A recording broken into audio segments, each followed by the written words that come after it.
Гендерийн эрхтгч байдал нь дэлхийн нийтийн хөгжлийн чухал асуудлуудын нэг болжээ. Монгол улсын хувьд үндсэн хуульд эрэгтэй эмэгтэй хүмүүс ижил тэгш эрэгтэй гэж заасан нь улс төр дэх шийдвэр гаргах түвшний хүйсийн тэнцвэртэй байдлыг хангах ерөнхий суурь зохицуулалт юм. Иргэдийн төлөөлөгчдийн хурлын эмэгтэй төлөөлөгчид. Манай улсын хэмжээнд иргэдийн төлөөлөгчдийн хурлын сонгуульд сонгогдсон төлөөлөгчдийг хүйсээр нь авч үзвэл 72.9% нь эрэгтэй, 27.1% нь эмэгтэй төлөөлөгч байгаа нь гендерийн эрхтгч байдлыг хангах тухай хуульд заасан аль нэг хүйсийн төлөөлөл 25%-аас доошгүй байх заалтын хэмжлэлийг хангасан байна. Энэхүү үзүүлэлтийг засаг захиргааны нэгжээр нь харъя.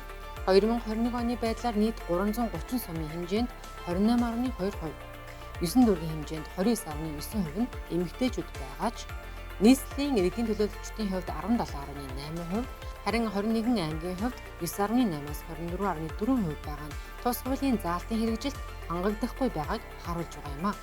Дэлхийн дүнгээр орон нутгийн удирдах байгууллагад асуудалтай эмэгтэйчүүдийн эзлэх хувь ойролцоогоор 33.9% байна. Тус үзүүлэлт нь улс орны хөгжлийн түвшин, нийгэм, соёлын ялгаатай байдлаас хамааран өөр байгааг инфографикаас харж болохоор байгаа юм а. Тухайлбал Швед 43.8%, Норвеги 40.8%, Франц 40%-тай буюу дэлхийн дунджаас дээгүүр байгаа бол Итали, Швейцар, Филиппин, Солонгос, Казахстан, Монгол зэрэг улсууд 22.3-аас 32.1%-тай байгаа нь дэлхийн дунджаас доогуур үзүүлэлт юм а.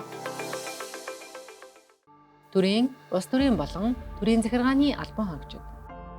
Монгол улсын хэмжээнд 2021 оны байдлаар нийт 208,864 төрийн албан хаагч ажиллаж байна.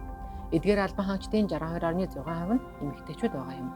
Төрийн захиргааны албанд нийт 21,135 албан хаагч ажиллаж байгаагаас 62.9% нь эмэгтэй бөгөөд төрийн захиргааны албан тушаалтанд эмэгтэйчүүдийн эзлэх хувийг аймгаар нь харвал Говьсөнбөр аймагт хамгийн өндөр буюу 73.6%, харин Баян Улгийн аймаг 41.5% буюу хамгийн бага байна. Харин төрийн улс төрийн албанд нийт 4,165 албан хаагч ажиллаж байгаагаас 24.3% нь эмэгтэйчүүд байна. Тус үзүүлэлтийг аймгаар нь харвал Дархан улс аймаг хамгийн өндөр буюу 47.6%, харин Баян Улгийн аймаг хамгийн бага буюу 6.6%-ийг эзэлж байна. Улсын их хурал дахь эмэгтэй гишүүд. Монгол улс шинэ үндсэн хуулиа баталснаар парламентын тогтолцоонд шилжин 1992 онд Монгол улсын их хурлын сонгуульд 76 гишүүн сонгогдсны 3 нь л эмэгтэй гишүүн сонгогджээ. Дараагийн сонгуулийн жилд эмэгтэй гишүүдийн эзлэх хувь 9.2% болж өссөн байна. Харин 2008 онд 76 гишүүн сонгогдсны 3 нь л эмэгтэй гишүүн байсан байна.